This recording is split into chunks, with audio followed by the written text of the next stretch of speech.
ఇక్కడ మీరు ఒక విషయాన్ని గమనించాలి. దుర్యోధనుడు ఎలా మాట్లాడినా సహించాడు. అది అతని స్వభావం. నాకు కర్తవ్యం ఉంది, నేను హితాన్ని ఉపదేశం చెయ్యాలి అని ఉపదేశం చేశాడు. కానీ ధృతరాష్ట్రుడు వెళ్ళిపోమన్న తర్వాత మాత్రం ఇక ఒక క్షణం కూడా ఆలస్యం చేయలేదు.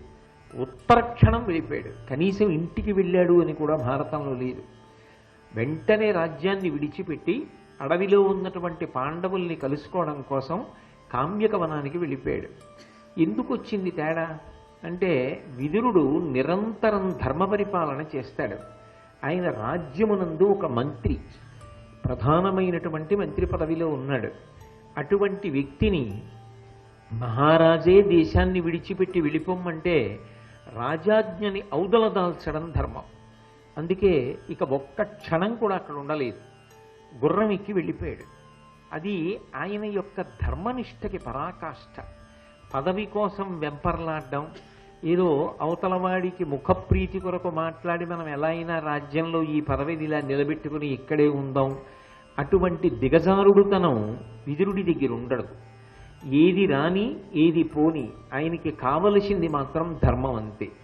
ఆ ధర్మాచరణమునందు సంతోషం తప్ప ఏదో పదవిని అంటిపెట్టుకుని ఉండడంలో సంతోషం విదురుడికి ఉండదు. రామచంద్రమూర్తి రామాయణంలో ధర్మాచరణం చేత నిరంతరము ఎలా సంతృప్తిని పొందుతూ ఉంటాడో, విదురుడు కూడా నిరంతరము ధర్మాచరణ యందు తృప్తి పొందుతూ ఉంటాడు. దానిలో వైక్లభ్యం రానివ్వడు. అందుకే రాజాజ్ఞని ఔదల దాల్చి వెంటనే అరణ్యానికి వెళ్ళిపోయాడు. వెళ్ళిపోయిన తరువాత కొంతకాలం అక్కడ ఉండగలిగాడు. అది కూడా ఏదో నెలలు కాదు. అసలు విదురుణ్ణి విడిచిపెట్టి ధృతరాష్ట్రుడు తట్టుకోలేకపోయాడు. తట్టుకోలేకపోయినా ఈయన మాత్రం కామ్యక వనానికి చేరుకున్నాడు. చేరుకుని ధర్మరాజు గారి దగ్గరికి వెళ్ళాడు. ధర్మరాజు గారికి అనుమానం వచ్చి, ఇదేమిటి విదురుడు ఇక్కడ కూడా వస్తున్నాడు, ఒకవేళ మళ్ళీ జూదానికి రమ్మంటాడా ఏమి అని. మళ్ళీ జూదానికి రమ్మడానికి ఏముందని రమ్మంటాడు ఇంకా ఓడించడానికి అని అప్పుడు అనుమానం వచ్చింది. కాదు కాదు, అర్జునుడి గాంధీవం ఒకటి ఉంది కదూ, భీమసేనుడి గదాదండం ఉంది కదూ, ఆయుధములను మళ్ళీ లాక్కోవడం కోసం మళ్ళీ మాయాజూదానికి పిలుస్తున్నారన్నమాట. ఏది ఏమైపోని ఈసారి మాత్రం నేను జూద క్రీడకి వెళ్ళను అని మనసులో అనుకుని, కానీ విదురుడి వంటి పెద్దవాడు వచ్చి రమ్మని అంటే కాదు అనడం అంత తేలిక? అది ధర్మం అవుతుందా? ఈ క్లిష్ట అయినటువంటి స్థితి నుంచి నేను ఎలా గట్టున పడాలి అని ఆలోచిస్తున్నాడు. ఈలోగా విదురుడు వచ్చాడు. ధర్మరాజు గారితో ఏకాంతంగా ఉన్నప్పుడు ఒక మాట చెప్పాడు. మీరు వెళ్ళిపోయిన తర్వాత ధృతరాష్ట్రుడు నన్ను పిలిచి పాండవులు తర్వాత ఏం చేస్తారు అని అడిగాడు. నేను చెయ్యవలసినటువంటి హితవాక్యాన్ని చెప్పాను. కానీ ధృతరాష్ట్రుడు వినలేదు. నన్ను ఉత్తర క్షణం రాజ్యం విడిచిపెట్టి వెళ్ళిపోమన్నాడు. అందుకని నేను అరణ్యంలో ఉన్నటువంటి మీ దగ్గరికి వచ్చేశాను అని చెప్తూ ఒక మాట అన్నాడు. కార్యగతుల తెరగు కలరూపు చెప్పిన అధికమతులు దాని ఆదరింతురు, అల్పకార్యబుద్ధులకు వారలకు అది విరసకారణంబు విషము పోలే అన్నాడు. ఎప్పుడైనా సరే చెయ్యవలసినటువంటి పని అన్నది ఎవరికి చెప్పాలి అంటే సద్బుద్ధి కలిగినటువంటి వాళ్ళకి చెప్పాలి. అయ్యా ఇది మీరు చెయ్యవలసినది అని. అది సద్బుద్ధి కలిగిన వాళ్ళకి కర్తవ్యాన్ని చెప్పారనుకోండి. కర్తవ్యము అంటే విహితము, ఏది ఆచరించాలో అది. అది పెద్ద బుద్ధి కలిగిన వాళ్ళకి చెప్పాలి తప్ప అలా కాకుండా పిన్న బుద్ధి కలిగిన వాళ్ళు అంటే బుద్ధిహీనులైనటువంటి వాళ్ళకి చెప్తే అది విరుద్ధ ప్రభావాన్ని అంటే వ్యతిరేక ప్రభావాన్ని చేకూరుస్తుంది. లోకంలో ఒక పెద్ద బుద్ధి కలిగినటువంటి వాడు ఏ కారణం చేతనైనా కర్తవ్యాన్ని నిర్వహించడంలో పొరపాటు పడ్డాడు అనుకోండి, ఆయన దగ్గరికి వెళ్ళాయా ఈ పని ఇలా కాదండి మీరు ఇలా చెయ్యాలనో, లేదా ఈ కార్యం చెయ్యకూడదు మీరు ఈ కార్యం చెయ్యాలనో, మీరు ఇలా జీవించాలనో చెప్పారనుకోండి, ఆయన జీవించగలిగితే తప్పకుండా జీవిస్తాడు, జీవించడానికే ప్రయత్నిస్తాడు కూడా. ఎందుకనంటే ఆ బుద్ధి గొప్ప బుద్ధి. అందుకే పెద్దవారు చెప్పిన మాట కాబట్టి దీన్నే నేను పాటిస్తాను అని దానికి అడ్డంగా వచ్చినటువంటి వ్యక్తిగతమైనటువంటి అభిప్రాయాల్ని సుఖదుఖాల్ని పక్కన పెట్టేస్తాడు. పెట్టి కర్తవ్యతానిష్టతో పెద్దలు చేసినటువంటి పని ఏదో అదే చేస్తాడు. అందుకే అధికమతులు దాని ఆదరింతురు. పెద్ద బుద్ధి కలిగినటువంటి వారు ఇక వ్యక్తిగతమైనటువంటి ప్రయోజనం గురించి ఆలోచించరు. ఇది పెద్ద ఆయన చెప్పాడు, నేను పాటించాలంతే అని అనుకుంటారు. అదే మాట వ్యతిరేక ప్రభావాన్ని ఇస్తుంది. ఎందుకు ఇస్తుంది అంటే అది మాట యందు దోషం కాదు, అది ఆయన చెప్పడంలో దోషం కాదు. దోషం ఎందుకు వచ్చేసింది, వ్యతిరేక ఫలితం ఎందుకు వచ్చేసింది అంటే అల్పకార్య బుద్ధులకు వారలకు అది విరస కారణంబు విషము పోలే. విషం రక్తంలోకి వెడితే ఎలా వ్యతిరేక ఫలితాన్ని ఇస్తుందో అలా ఏదైనా ఒక మంచి మాట చెప్పినప్పటికీ కూడా అది వాళ్ళకి విషతుల్యం అవుతుంది. విషతుల్యమై ఈయన మాకు చెప్పడం ఏమిటి, మేమేం చెయ్యాలో ఆయన చెప్పవలసిన వాడు, అంత అహంకారమా, ఆయనకి చెప్పగలిగినంత స్థాయి ఉందా అన్న ఆలోచన చెయ్యడంలో వాళ్ళు ఆ మాటని ఆదరించరు సరికదా, అది విరసమునకు కారణమవుతుంది. అంటే వారు యువతల వారి యందు శత్రుభావన పెంపొందించుకోవడానికి కారణమవుతుంది. యువతలవాడు చెప్పడంలో దోషం కాదు, అంటే విదురుడు తన ఒక్కడు చేసినటువంటి పనిగా కాదు చెప్తున్నది, ఇది లోకమునందు సహజమైనటువంటి విషయం. అది మాట యందు దోషం కాదు, యువతలవాడి యొక్క తప్పు కాదు, అది అవతల వారు ప్రాజ్ఞులైన వారు కాకపోవడం చేత అదే మంచి మాట దోషభూయిష్టం అయిపోతుంది అక్కడ. అందుకే మీరు చూడండి, ఇది మంచి మాటగా ధృతరాష్ట్రుడు స్వీకరించి ఉంటే భారతంలో మిగిలిన పర్వాలకు అసలు అవకాశం ఉందా? ఇక కురుక్షేత్ర సంగ్రామం ఉంటుందా? ఉండదు. కానీ ఆ మాటని తీసుకోవడంలో దుర్యోధనుడు సహృదయంతో తీసుకోగలిగాడా? ఆ మాటని ధృతరాష్ట్రుడు సహృదయంతో తీసుకోగలిగాడా? అది మాట యందు తప్ప, ఆయన చెప్పింది తప్పని మీరు కానీ నేను కానీ భీష్మద్రోణులు కానీ ఎవరైనా కానీ అనగలరా? తప్పు కాదు. వాళ్ళకి నిజానికి మనసులో తెలిసేది తప్పు కాదని, కానీ వాళ్ళకి కావలసింది ఏ త్రోవలోనైనా వృద్ధిలోకి రావడం అంతే తప్ప ఏది ధర్మం అన్నది ఆచరిద్దామన్న తాపత్రయం లేదు. అప్పుడు ఒక పెద్దరిక ఉన్నవాడు చెప్పినటువంటి మాట వాళ్ళ మనసుకి పొసగదు. ఇది దోషం. అందుకు నన్ను వెళ్ళిపోమన్నాడు, అంతేకాని నేనేదో చెప్పకూడని మాట చెప్పానని కాదు. 2, మీ మీద ప్రేమతో మీకు రాజ్యం రావాలని మీ మీద పక్షపాతంతో నేను చెప్పలేదు. అంటే నేను ఎంత ధర్మమునకు మాత్రమే నిలబడ్డాను. నాకు మీ ఎందు పక్షపాతము కాదు, వారి ఎందు విరుద్ధభావం కాదు. ధర్మం ఎక్కడున్నదో ధర్మాన్ని నేను మాట్లాడాను. ఈ మాట వారికి పొసగకపోవడం, నీ దగ్గరికి వచ్చి నేను చెప్పడం, నీ గురించి వాళ్ళకి చెప్తే వాళ్ళు అంగీకరించలేరయా, చూసావా నీ గురించి ఎంత మాట చెప్పాను, కాబట్టి నువ్వు నన్ను ఆదరించాలి అని ప్రాపకం కోసం చెప్తున్నాను అనుకుంటున్నావేమో. అటువంటి ప్రాపకాలకు ఆశపడేవాడిని కాదు, ధర్మం నాకు ప్రధానం. ఆ ధర్మం కోసం చెప్పాను. అక్కడ పొసగలేదు, వెళ్ళిపోమన్నాడు, నేను వచ్చేసాను. ఎక్కడికి వచ్చాను? మీరు ధర్మాత్ములు, అందుకని అరణ్యంలో మీ దగ్గరికి వచ్చేసాను. ఇక్కడ మీరు ఒక్కటి ఆలోచించండి, ధర్మరాజు గారు ఏదైనా పదవి ఇవ్వగలడా విదురుడికి? ఆయన వెతుక్కుంటూ వెళ్ళిపోవాలి అంటే, పదవి కోసం వెళ్ళాలి అనుకుంటే ధర్మరాజు దగ్గరికి వెళ్ళకూడదు. ఆయన ఇంకొకరి దగ్గరికి వెళ్ళాలి. ఆయనకి ఏం కావాలి? ధర్మం కావాలి. ఎవరు ధర్మాన్ని అనుష్ఠించేవాళ్ళు?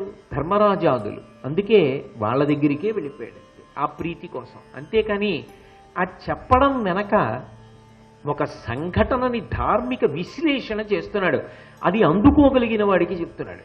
అది అందుకోలేకపోయారనుకోండి, పరిపరి విధముల అర్థం అవుతుంది. ఇది అసలు చెప్పడం ఎందుకు అంటే వాళ్ళ దగ్గర మెహర్బానీ కోసం చెప్పాడు విదురుడు అన్న అనుమానం ఒకటి వస్తుంది. కానీ అసలు అటువంటి మెహర్బానీ కోరుకునేటటువంటి మనస్తత్వం, అటువంటి లేఖితనం విదురుడికి లేనేలేదు. అందుకే ఆ లేఖితనం ఉన్నవాడు అనుకోండి, అయ్యో మీ మనసు కష్టపెట్టానా, సరే జరిగిందేదో జరిగిపోయింది, పెద్దవాడివి అన్నగారివి, పోన్లే అక్కడితో విడిచిపెట్టేసేయనయ్య, నీ మనసు నొప్పించుంటే క్షమించు అని ధృతరాష్ట్రుడి దగ్గరే చెప్తాడు. కానీ ఆ మాట చెప్పలేదు, అలా క్షమాపణ అడగలేదు. ఏది ధర్మమని నమ్మాడో ఆ ధర్మమని నమ్మినప్పుడు, అది ధర్మమే అయినప్పుడు క్షమాపణ చెప్తే అది నీ వ్యక్తిగత విషయం కాదు, అక్కడ ధర్మం నశించిపోతుంది. ధర్మం తల వంచేసినట్టు. అందుకే అటువంటి చోట క్షమాపణ చెప్పవలసిన అవసరం లేదు విదురుడికి. కాబట్టి ఇప్పుడు ఆయనకి కావలసింది ధర్మం అయినప్పుడు అది ఎక్కడుందో అక్కడికి వెళ్ళిపోవాలి. అక్కడికి వెళ్ళిపోయాడు. అది విదురుడి యొక్క శీల వైభవం. అంటే నువ్వు వెళ్ళిపో అనగానే ఆయన నేను ఎక్కడికి వెళ్ళాలి, ఈ పదవి పోతే ఎలా, నా ఇల్లు ఏమైపోతుంది, నా భార్య ఏమైపోతుంది, నా బిడ్డలు ఏమైపోతారు, ఇంత పదవిని విడిచిపెట్టి నేను ఎలా తిరగను, ఇవేవి ఆయన మనసులోకి రాలా. ఆయన మనసులో ఎప్పుడు ఉండేది ఏదంటే ధర్మం ఒక్కటే. దాని చేత తృప్తిని పొందుతూ ఉంటాడు. విదురుడి యొక్క శీల వైభవానికి పరాకాష్ఠ ఈ సంఘటన. సరే, ధర్మరాజు గారి దగ్గరికి వెళ్ళాడు. ఈ మాట చెప్పి ధర్మరాజుతో ఇంకొక మాట కూడా చెప్పాడు. అది మీరు బాగా అర్థం చేసుకోవాలి. ధర్మరాజు మీద మాత్రమే పక్షపాతము కాదు, ఖచ్చితంగా ఆయనకి పక్షపాతం ఉంది. ఎందుకు పక్షపాతం ఉంది అంటే ధర్మాత్ములు కష్టపడుతున్నారని. కపట బుద్ధితో శకుని ఆడినటువంటి జూతమునందు సమస్త సామ్రాజ్యాన్ని భోగాల్ని పోగొట్టుకుని అరణ్యవాసం చేస్తున్నారని. అది మానవ రుణం తీర్చుకోవడం. ఎక్కడ మోసం జరిగిందో వాళ్ళ పట్ల పక్షపాతం ఉండడం, వాళ్ళని రక్షించాలని కోరుకోవడం సహృదయం. ఆ సహృదయం మనుష్య రుణాన్ని తీర్చుకోవడానికి మార్గం. కాబట్టి అది దోషం పట్టడానికి కారణం కాలేదు. అందుకే అదే ధర్మరాజు గారితో ఇంకొక మాట చెప్పాడు. ధర్మరహితులైన ధార్తరాష్ట్రులకు భూరాజ్యలక్ష్మి సుస్థిరంబు కాదు. ధర్మతనయ నిన్ను తద్రాజ్య సంపదల్ వలచి తమకు తామ వచ్చి పొందు. ఇవాళ వాళ్ళు రాజ్యాన్ని పొందారు, కానీ అది వాళ్ళ దగ్గర ఉండదు. ఎందుకు ఉండదో తెలుసా? భూరాజ్యలక్ష్మి. ఎంత పెద్ద మాట వేశాడో చూడండి. ఆవిడ రాజ్యలక్ష్మి. లక్ష్మి ఎక్కడ నివాసం చేస్తుంది అంటే ధర్మం ఎక్కడ ఉన్నదో అక్కడ లక్ష్మి నివాసం చేస్తుంది. లక్ష్మి అన్న మాటని మీరు కొంచెం జాగ్రత్తగా అర్థం చేసుకోవాలి. లక్ష్మి అంటే పెద్ద పెద్ద అంతఃపురాలే కావక్కర్లేదు. లక్ష్మి అంటే కోట్ల కోట్ల ఐశ్వర్యమే అక్కర్లేదు. లక్ష్మి అన్న మాటకు అర్థం పరమ సంతృప్తి. పరమ సంతృప్తిని మించిన లక్ష్మీ కటాక్షం లోకంలో ఎక్కడుంటుంది? తనకి ఆకలి వేసినప్పుడు కడుపు నిండా అన్నం దొరకడం, ఆ తిన్న అన్నం తనకి జీర్ణం అవ్వడం, ఒకరి దగ్గర చేయి చాపవలసిన అవసరం లేకుండా జీవితం గడవడం, తాను పడుకుంటే నిద్ర పట్టడం, తాను ఆరోగ్యంగా ఉండడం, మంచి సంకల్పాలు రావడం, ఆ మంచి సంకల్పం ఎన్ని ప్రతిబంధకాలు వచ్చినా అమలు చేయగలిగినటువంటి ధృతి మనసులో నిలబడి ఉండడం. ఇంతకన్నా లక్ష్మి ఏమిటి? ఇంతకన్నా ఏం కావాలి? అవి ఎవరి ఎందున్నాయో వాడు లక్ష్మీవాన్, వాడు శ్రీమాన్. అందుకే సుందరకాండలో అన్ని మాటలు హనుమకు శ్రీమాన్ శ్రీమాన్ శ్రీమాన్ అని ప్రయోగిస్తారు వాల్మీకి మహర్షి. అది లక్ష్మి. ఎందుచేత అంటే వాడు ప్రతిబంధకములను అధిగమించి వెడుతూ అపారమైనటువంటి యశోవిరాజితుడు అవుతాడు. కానీ అధర్మ మార్గంలో ఎవడు సంపాదించాడో అక్కడ లక్ష్మి నిలవదు. ధర్మము లేని చోట విష్ణువు యొక్క అనుగ్రహం ఉండదు. అంటే అక్కడ విష్ణు ప్రీతికి కారణము లేదు, కాబట్టి విష్ణువు ఉండరు. విష్ణువు ధర్మపక్షపాతి, స్థితికారుడు. ఎక్కడ ధర్మం ఉంటుందో అక్కడ విష్ణువు ఉంటాడు. మీరు ఒక్కటి ఆలోచించండి. తేలికగా కథాభాగంగా అర్థం అవ్వాలంటే ఇప్పుడు కూడా కృష్ణుడు పాండవుల పక్షాన ఉంటాడా, అన్నీ పోయాయని కౌరవుల పక్షానికి పెడతాడా? అంటే విష్ణు పక్షపాతం ఎవరి యందుంది? పాండవుల యందుంది. పాండవుల యందు ఉన్నది అనడానికి ఏమిటి కారణం? ధర్మం. ధర్మం ఎక్కడున్నదో అక్కడ విష్ణువు యొక్క అనుగ్రహం ఉంటుంది. లక్ష్మి ఎవరు?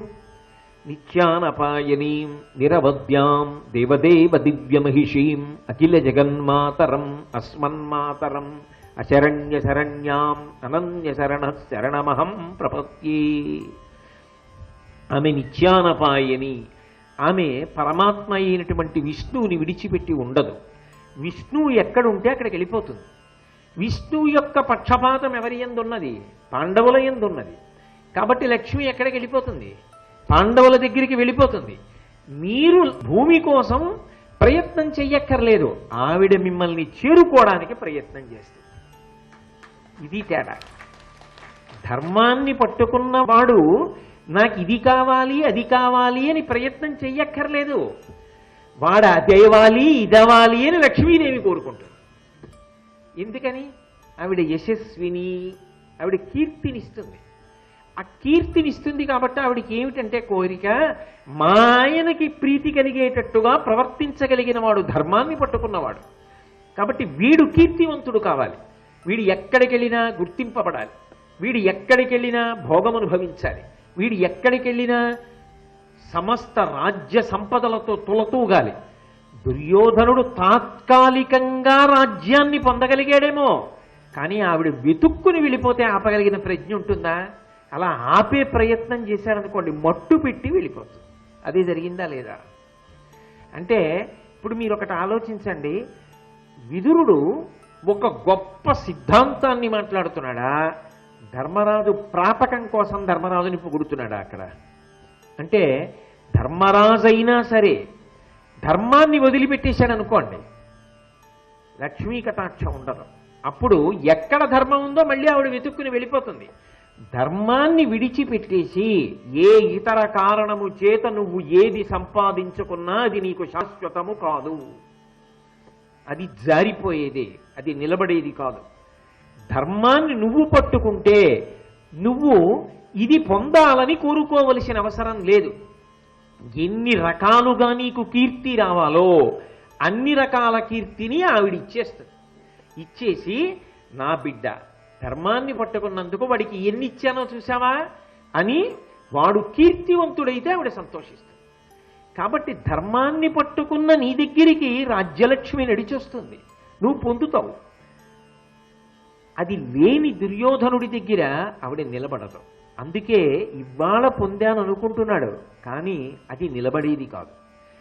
నిలబడని చోట వచ్చే చోట ఒక తేడా ఒకటి ఉంటుంది. ఏమిటది అంటే ధర్మాన్ని వదిలి సంపాదించినది అశాంతికి కారణమవుతుంది. ఒకటి జారిపోయినా కూడా ధర్మాన్ని పట్టుకోవడంలో శాంతి నిలబడుతుంది. దుర్యోధనుడు అనుకుంటున్నాడు రాజ్యాన్ని సంపాదించాను అనుకుంటున్నాడు, కానీ దుర్యోధనుడు నిద్రపోతాడని మీరు అనుకుంటున్నారా? నిద్రపోలేడు. ఎందుకు నిద్రపోలేడో తెలుసా? పాండవులు మళ్ళీ తిరిగి వస్తారా? నిజంగా అది ఆలోచించాడు. ఏ దుర్యోధనుడి గురించో చెప్పినప్పుడు మీకు చెప్తాను.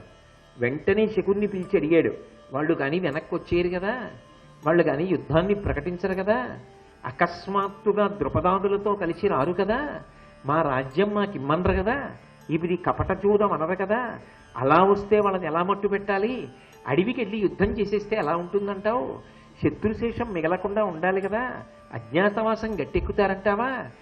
ఇవన్నీ ఆలోచిస్తూ వాడు నిద్రపోవట్లా. ధర్మరాజు ఏం చేస్తున్నాడు? ఆయన వెంట 1000 మంది బ్రాహ్మణులు వెళ్ళారు. వీళ్ళకి అన్నం ఎలా పెట్టాలి? నాకు లేకపోతే పర్వాలేదు, నమ్మి వచ్చిన బ్రాహ్మణులు అన్నం తినకపోతే ఎలా? ధౌమ్యుడిని అడిగాడు. ధౌమ్యుడు అన్నాడు, అన్నదాత ఆదిత్యుడు, ఆయన్ని ఉపాసన చెయ్యన్నాడు. ఆయన్ని ఉపాసన చేశాడు. ఆయన అక్షయ పాత్ర ఇచ్చాడు. అరణ్యవాసం అయితే అయింది. ఇన్ని 1000 మంది బ్రాహ్మణులు రోజు హోమాలు వేదాధ్యయనం అన్నీ చేస్తుంటే చక్కగా ద్రౌపదీదేవి అన్నం వండి పెడితే వీళ్ళందరికీ వడ్డనలు, వీళ్ళందరూ మంచి మాటలు, హోమాలు, పొగలు, యజ్ఞధూమాలు, యజ్ఞంలో హవిస్సులు, మంచి మాటలు. ఎలాగో రాజ్య పరిపాలనలో ఇంత ఖాళీ ఉండదు. హాయిగా వీళ్ళందరితో కలిసి తిరుగుతూ అన్నీ మరిచిపోయి పరమ ప్రశాంతంగా గడిపేస్తున్నాడు ధర్మరాజు.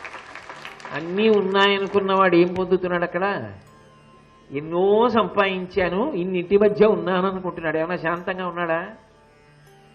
ఏమీ లేకుండా చేశాననుకుంటున్నాడు. ధర్మరాజుకి ఏమైనా పోయిందా? శాంతము లేని సౌఖ్యమేది? ఆయన పరమ సంతోషంగా ఉన్నాడు, ఈయన పరమ విచారంగా ఉన్నాడు. ఎక్కడ ధర్మం ఉన్నదో అక్కడ భౌతికమైన ఐశ్వర్యము ఒకనాడు లేనట్టు కనిపించవచ్చు, కానీ అక్కడ గొప్ప శాంతి ఉన్నది. మీరు అందుకే ఈ దేశంలో ఒక విచిత్రమైన లక్షణాన్ని మీరు గమనించుంటారు. అంతఃపురాల్లో ఉండేవాళ్ళు, పరమ ఐశ్వర్యవంతులై అయినటువంటి వాళ్ళు మనశ్శాంతి కావలసి వస్తే ఎక్కడికెడతారంటే అన్నీ వదిలిపెట్టేసిన వాడి దగ్గరికి వెడతారు.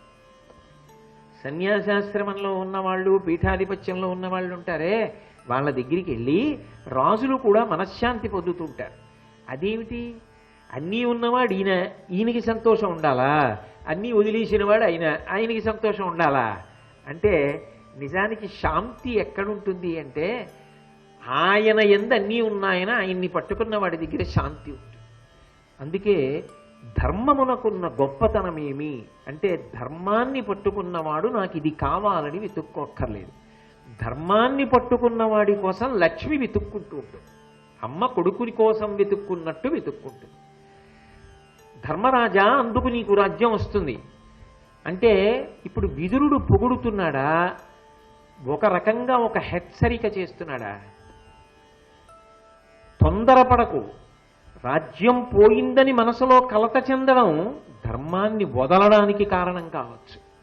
ధర్మాన్ని వదిలిపెట్టకు సుమా, ఈ ధర్మాన్ని ఇలాగే పట్టుకో, ఒకనాడు రాజ్య సంపద పొందుతావు. పొందడం కాదు, ఎంత యశో విరాజితుడవుతావో తెలుసా? ఇప్పుడు జరుగుతున్నది ద్వాపర యుగం, తర్వాత కలియుగం వస్తుంది. కలియుగంలో కూడా గట్టిగా ఓ 1000 కుటుంబాలు 1000 ఇళ్ళు కూడా లేనటువంటి పల్లెటూళ్ళలో కూడా పిల్లాడు పుడితే ధర్మరాజు అని పేరు పెట్టుకుంటాడు. కానీ ఆ ధర్మరాజు అన్న పేరు వదిలిపెట్టి దుర్యోధన అన్న పేరు ఎక్కడైనా పెట్టుకుంటారా? పెట్టుకోరు కదా. అంతటి యశో విరాజితుడు అవుతాం. దానికి ధర్మం ఆలంబనం. ధర్మాన్ని వదిలిపెట్టవద్దు సుమా. అంటే పరోక్షంగా మంచి మాటలు చెప్తున్నాడా, ఆయన దగ్గర ఉండడం కోసం ప్రాపకం సంపాదించుకుంటున్నాడా? అందుకే ధర్మాన్ని పట్టుకున్న వాడికండి ఒక తిరుగులేని ధైర్యం ఉంటుంది. ఏమిటా ధైర్యం అంటే, నేను పట్టుకున్న ధర్మం నన్ను కాపాడదా, అది పెద్ద నమ్మకం. ఇది విదురుడు ధర్మరాజుతో చెప్పినటువంటి మాట. చెప్పి హాయిగా ధర్మరాజు గారి దగ్గర ఉన్నాడు. ఆ ఉన్నటువంటి బ్రాహ్మణులు, వాళ్ళు చేస్తున్న హోమాలు, వాళ్ళకి చేస్తున్న వడ్డనలు, వాళ్ళందరూ తిన్నాక మిగిలిపోయినటువంటి శేషాన్ని చక్కగా ప్రీతితో భక్తిగా ప్రసాదంగా స్వీకరించడం, ధర్మరాజు గారి యొక్క వైభవం, మంచి మాటలు, ఆయనకి ఏం కావాలి ఇంతకన్నా, సంతోషంగా గడిచిపోతాడు. కానీ అవతల ధృతరాష్ట్రుడికి నిద్రపట్టలేదు. విదురుడు లేకపోతే ఉండలేడు. అందుకని సంజయుడిని పిలిచాడు. పిలిచి సంజయుడితో అన్నాడు, ఆ విదురుడు ఉన్నాడే, ఆయన నా కంటి చూపు. ఈ బాహ్యంలో కంటికి చూపు లేదేమో, కానీ ఇలా తడుముకు నడుస్తాడే, అలా అసలు నా కంటికి బయటి వెలుతురు చూడడానికి నాకు దార్శనికుడు, ఈ కన్ను లేదన్న బెంగ కూడా మరిపించగలిగిన వాడు, నాకు వెలుతురై మార్గాన్ని చూపించగలిగిన వాడు విదురుడు. ఈ చూపు లేకుండా పుట్టా. కాబట్టి ఒకనాడు ఉండి ఒకనాడు పోతే ఆ కంటి చూపు యొక్క విలువ తెలిసి ఏడ్చేవాడినేమో. అసలు ఎప్పుడూ తెలియదుగా, ఏడవల. కానీ ఆ వెలుతురు యొక్క విలువ ఏమిటో ఇప్పుడు తెలుస్తోంది పోయాక. ఎంత పెద్ద మాట అండి.